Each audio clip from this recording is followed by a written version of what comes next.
Hello, नमस्कार, जय हिंद दोस्तों। तो आप लोग हमारे चैनल पे आ ही गए हैं। आइए तो देख लेते हैं। कल अपन लोग का एग्जाम है material testing and construction practice, ये सब्जेक्ट है अपन लोगों का। तो आइए फर्स्ट यूनिट देखते हैं पहले। कल अपन लोगों का एग्जाम है,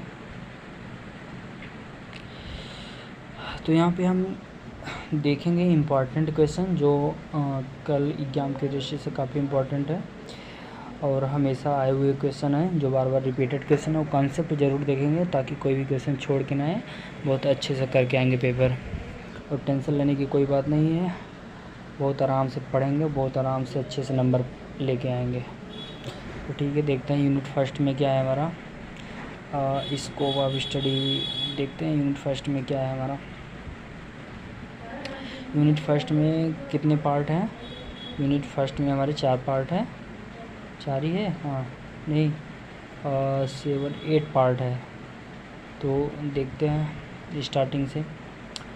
पार्ट फर्स्ट में क्या है? Classification of building material and their performance, economics of their building materials.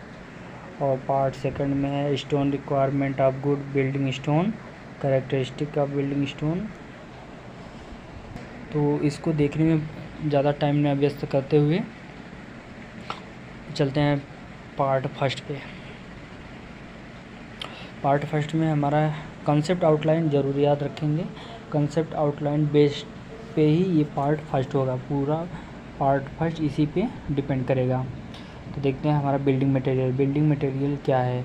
It is any material use for construction purpose. यह एक ऐसा मटेरियल होता है जो कंस्ट्रक्शन पर्पज़ के लिए यूज होता है।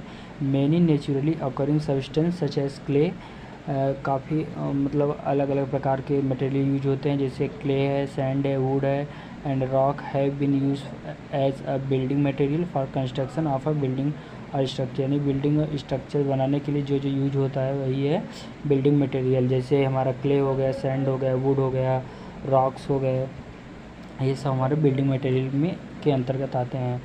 और फिर क्या, factor affecting the choice of building material. तो फॉलोइंग फैक्टर में भी कंसाइडर है, जैसे हमारा है कास्ट है, ड्यूरेबिलिटी है, सप्लायर है, अवेलेबिलिटी है, परफॉर्मेंस है, मेंटेनेंस है। कास्ट मतलब क्या है कि हमारी कास्ट कितनी आ जाएगी, ड्यूरेबिलिटी मतलब कितना ड्यूरेबल है, सप्लायर मतलब उसकी सप्लाई कैसी है, अवेलेबिलिटी मतलब उपलब्धता कैसी है, परफॉर्मेंस कैसा है उसका, और उसके मेंटेनेंस का क्या होगा, इनपुट आउटपुट जो भी होगा। तो ये हमारा कंसेप्ट आउटलाइन हो गया। अब इसी कंसेप्ट पे ये पूरा पार्ट डिपेंड करेगा। तो अपन लोग अगर पूरा एक्सप्लेन करेंगे तो बहुत लंबा वीडियो हो जाएगा, तो आप लोगों को भी रिवीजन करने में अच्छा नहीं लगेगा। तो देखते हैं जो जो इम्पोर्टेंट क्वेश्चन आए हैं एग्ज़ाम में आए हुए हैं वही देखते हैं जो कि एग्ज़ाम की दृष्टि से इम्पॉर्टेंट है। तो ये थोड़ा सा पहले ये पहला क्वेश्चन देख लेते हैं क्या है। What do you mean by building material used in construction. तो वही है जो हमारा कंसेप्ट आउटलाइन है, यानी क्या क्या बिल्डिंग मटेरियल में यूज होता है, आप बिल्डिंग मटेरियल से क्या समझते हैं। तो ठीक है, ये हमारा हो गया। अब क्वेश्चन सेकंड क्या है, describe the different type of building material used in, यानी कंस्ट्रक्शन में डिफरेंट टाइप के मटेरियल कौन कौन से होते हैं तो यूज होते हैं। तो हमारा सीमेंट यूज होता है, सैंड यूज होता है, ब्रिक्स यूज होता है, प्लास्टिक यूज होता है, सेरेमिक्स यूज होता है, मेटल है, वुड है, स्टोन है। यानी ये हमारा सीमेंट है, यानी कि सीमेंट कैसा यूज होता है, किस ग्रेड का सीमेंट यूज होता है, इसमें ये लिखना है। सैंड है, सैंड में किस प्रकार की सैंड होती है, मतलब उसके पार्टिकल साइज़ क्या होंगे, कैसे होंगे, ये सब होगा। ब्रिक्स में ब्रिक नॉमिनल साइज़ किस फर्स्ट इसे होता नहीं 1 नंबर का, 2 नंबर, 3 नंबर का, इस टाइप के जो ब्रिक्स होते हैं वो सब मतलब किस टाइप के ब्रिक्स यूज हो रहे हैं। प्लास्टिक है, उसमें प्लास्टिक मटेरियल क्या क्या यूज होते हैं। और सेरेमिक्स है, सेरेमिक्स क्या होता है, जैसे टाइल्स हो गए, टाइल्स वगैरह जो लगाते हैं वो हो गया। मेटल हो गया, जो इसमें मेटल यूज होते हैं, मेटल। और वुड हो गया, लकड़ी भी जगह जगह यूज होती है, तो ये हो गया। स्टोन भी यूज होता है, तो ये ठीक है। वो थोड़ा सा अपने देख लीजिए, ये इंपॉर्टेंट क्वेश्चन ये आया हुआ एग्जाम में है 5 नंबर में।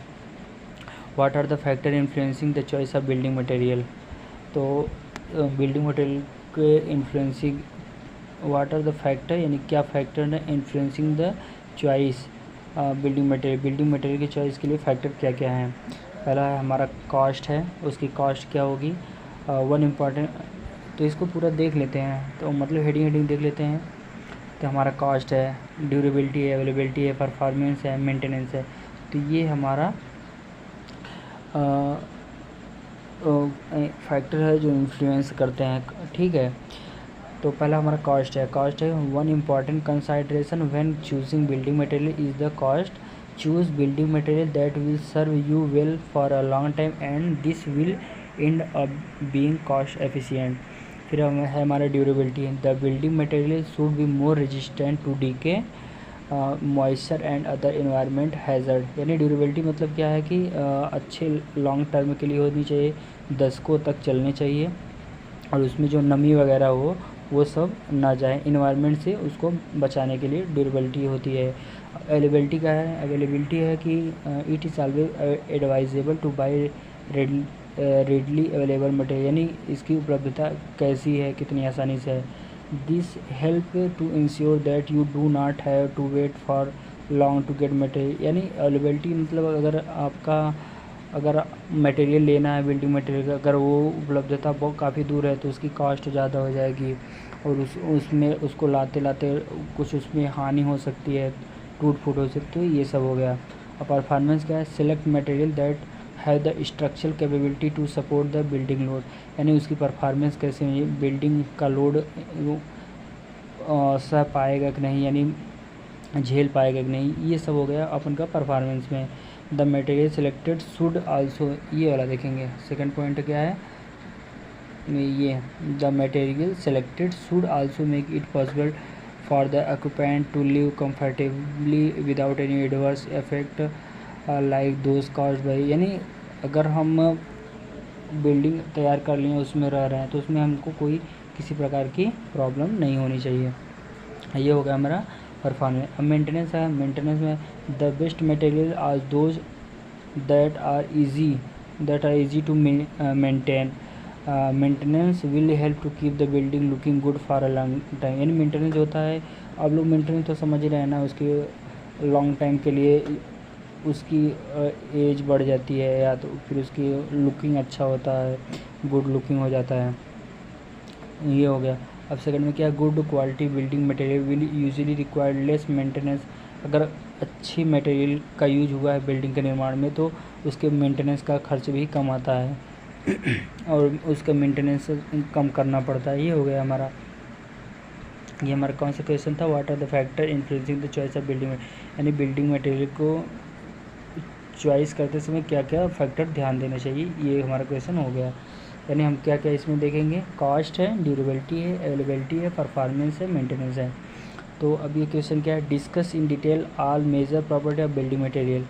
मेजर प्रॉपर्टी यही है, मेजर प्रॉपर्टी अपन वही है, सब केमिकल प्रॉपर्टीज़ है, mechanical, elastic property, plastic property, electrical property, thermal property. देखो यार, अगर हम पूरा अगर ये एक एक पॉइंट करके अगर हम उसको एक्सप्लेन करते जाएंगे तो ये वीडियो बहुत लंबा हो जाएगा और हो भी नहीं पाएगा। तो देखते हैं आप, जो इम्पोर्टेंट क्वेश्चन है उसको देखते हैं। और इसमें क्या है, आप लोग थोड़ा सा खुद से पढ़े तो होंगे ही, और अपने से थोड़ा समझ के लिखेंगे, क्योंकि बहुत ज़्यादा इसमें कुछ लिखना है। देखो, कोई भी क्वेश्चन है लिखने का सबसे अच्छा तरीका ये होता है कि आपको कॉन्सेप्ट मालूम होना चाहिए। अगर आपको कॉन्सेप्ट याद है तो कैसा भी क्वेश्चन हो वो आप लिख लेंगे बहुत आसानी से। ये है कि इस वीडियो का पर्पज़ ये है कि अपन लोगों का एक रिकॉल हो जाएगा, एग्ज़ाम में लिखने में कोई अड़चन नहीं आएगी, बहुत आसानी से लिख लेंगे। तो हमारा ये देखते हैं नेक्स्ट क्वेश्चन क्या है, discuss building material by economic point of view. तो ठीक है, ये भी हो जाएगा। पार्ट सेकंड में आएगा, यानी अगर हम सही तौर पे देखें तो पार्ट फर्स्ट में क्या था, पार्ट फर्स्ट में हमारा क्या था कि बिल्डिंग इनकी मतलब बिल्डिंग हम जब बना रहे हैं उसमें किस प्रकार का मटेरियल यूज कर रहे हैं, उसकी मतलब कैपेबिलिटी क्या है, ड्यूरेबिलिटी क्या है, ये सब हो गया पार्ट फर्स्ट में। पार्ट फर्स्ट में इतना ही था। अब इसका पार्ट सेकंड में कंसेप्ट आउटलाइन देखते हैं। तो इसमें क्या है, स्टोन के बारे में दिया है। स्टोन क्या है, stone is defined as the natural hard substance from mineral and earth material which are formed from rock, यानी स्टोन होता है जो हमारा रॉक से मिलकर बना होता है। यह एक नेचुरली प्रोसेस है।